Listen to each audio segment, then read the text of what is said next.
हर रोज एक नई कहानी देखने के लिए चैनल को सब्सक्राइब करें और बेल आइकन दबाना ना भूलें। कमला सुबह सुबह अपनी बहू को चाय बनाने को कहती है। कमला की बड़ी बहू रजनी अपनी सास के लिए चाय बना कर लाती है और सामने ही टेबल पर रख देती है। सत्यानाश, सारी चाय गिर गई। इसका तो पहले ही कुछ बनाने की नीयत नहीं रहती है। क्या हुआ माँ जी, क्यों चिल्ला रही हो? अरे चाय गिर गई, तुझे कहती हूँ ना, बताकर चाय या कोई सामान रख के जाया कर। इससे पहले कि माँ जी चाय मांगे, मैं इस चाय को ही झूठी कर देती हूँ। अरे बहू चल, अब अपने में से थोड़ी सी चाय दे दे। देख देख कितनी लालची है, अपने हिस्से का पानी भी ना दे ये मरते हुए को। माँ आप तो जानती हो ना, किसी के हक को मारना नहीं चाहिए। कमला अपनी बहू की किसी को कुछ ना देने और अपने लिए सोचने वाली आदत से बहुत परेशान थी। अब देर शाम कमला का बड़ा बेटा विजय घर आता है। विजय आ गया बेटा, आज तो तुझे तनख्वाह मिली होगी। हाँ माँ, मिली है ना, ये लो। इसमें से मैंने 500 रुपए रख लिए और ये 19,500 ये आप रखो। हाँ हाँ ला दे, इस महीने तो बहुत खर्चा है। खुशी के देवर की शादी है, उसमें न्योता देना है, उसमें भी पैसे कम नहीं लगेंगे। अरे क्या हो गया तुम्हें? अरे माँ के सामने अपने पति को कह रही हो कमरे में चलो।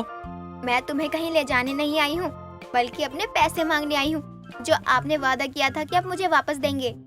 अच्छा वो तो तुम एक काम करो, तुम माँ से क्यों नहीं मांग लेती हो? मैंने सारे पैसे माँ को दे दिए। कमला पैसे गिन रही होती है, तभी रजनी अपनी सास के हाथों से पैसे झपट कर उसमें से 15,000 रुपए गिनकर ले लेती है और 4,500 रुपए अपनी सास को थमाते हुए कहती है। माँ जी आपने अपनी बेटी के देवर की शादी के खर्चे का तो सोच लिया, लेकिन क्या आपने ये सोचा कि मेरे भाई की भी अगले महीने सगाई है, वहाँ न्योते में क्या क्या लेकर जाना है? विजय, अगर ये ऐसे ही ड्रामे करती रहेगी तो एक दिन आएगा जब मैं इसे तो घर से निकालूंगी ही, साथ में तुझे चप्पल जूतों से मार कर निकालूंगी, समझा? अभी से इसे जो तू सर पर चढ़ा रखा है ना। मैं किसको क्या बोलूं, मुझे तो कुछ समझ ही नहीं आ रहा। मैंने तो बस किराए में से 500 रुपए रखे थे, वो भी अपने पैसों में से। अब इन बचे हुए पैसों में से घर का राशन आएगा, बिजली का बिल भरेगा और खुशी के देवर की शादी का न्योता भी पूरा होगा, और ये सब तू ही करेगा बेटा। पर माँ मैं कैसे करूँगा ये सब?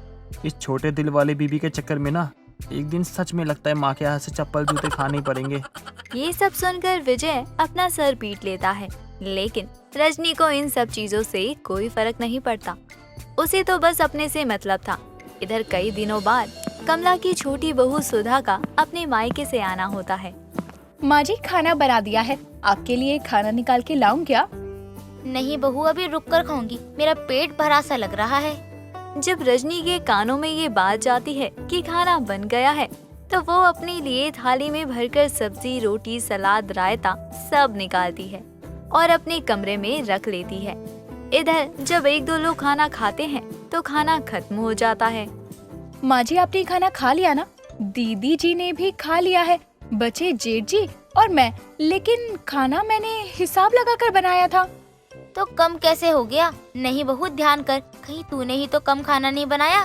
माँ जी लगता है आज 2 लोगों का खाना दीदी ने अकेले ही पचा लिया है। रुको, मैं अभी जेठ जी के लिए खाना बना देती हूँ। तू क्यों बनाएगी? जब रजनी ने अपने पति के हिस्से का खाना खाया है तो बनाए भी वही। तू रुक। कमला अपनी बड़ी बहू को बुलाती है और विजय यानी उसके ही पति के लिए खाना बनाने को कहती है। माँ जी आज मैंने थोड़ा ज्यादा खा लिया है, तो मुझसे ये काम नहीं होगा। ये काम तो सुधा भी कर सकती है, आखिर वो इस घर की सदस्य है। सदस्य तो तू भी इस घर की है, और तू तो विजय की बीबी है। थोड़ी भी शर्म होती ना तेरे अंदर, तो तू तभी खाती जब तेरा पति खा लेता। माँ जी वो लेट आते हैं और मुझे भूख पहले लग जाती है, तो मैं सोचती हूँ उनके लिए क्या ही वेट करना। वारे आज की नारी, क्या सोच है तेरी। रहने दीजिए माँ जी, मैं बना देती हूँ जेठ जी के लिए खाना। कमला अपनी बड़ी बहू को बहुत सुनाती थी, क्योंकि उसकी हरकतें ही ऐसी थी। लेकिन सुधा को कमला कुछ नहीं कहती, क्योंकि सुधा सबको साथ लेकर चलती। वो ना सिर्फ अपने लिए बल्कि पूरे घर के लिए सोचती थी। एक रोज सुधा मार्केट जाती है और सबके लिए कपड़े लेकर आती है। अरे छोटी बहू, ये साड़ी तो ऐसी लग रही है जैसे मेरे लिए ही बनाई गई हो। दीदी ये लीजिए ना, मैं आपके लिए भी साड़ी लेकर आई हूँ। बताइए ना कैसी है साड़ी। कुछ खास नहीं है, लेकिन मैं किसी का दिल भी नहीं दुखाना चाहती हूँ, इसलिए रख लेती हूँ। 1-2 बार पहनकर काम वाली को दे दूंगी, उसका ही भला हो जाए, मेरा ना हो तो। सुधा देख रही है ना, दिल की बात भी कौन ही कह रहा है, जिसके पास दिल नाम का कांच का टुकड़ा है जो हर किसी को चुभता रहता है। दीदी अगर आपको वो साड़ी पसंद नहीं है तो ये देख लीजिए, ये मैं अपने लिए लेकर आई थी।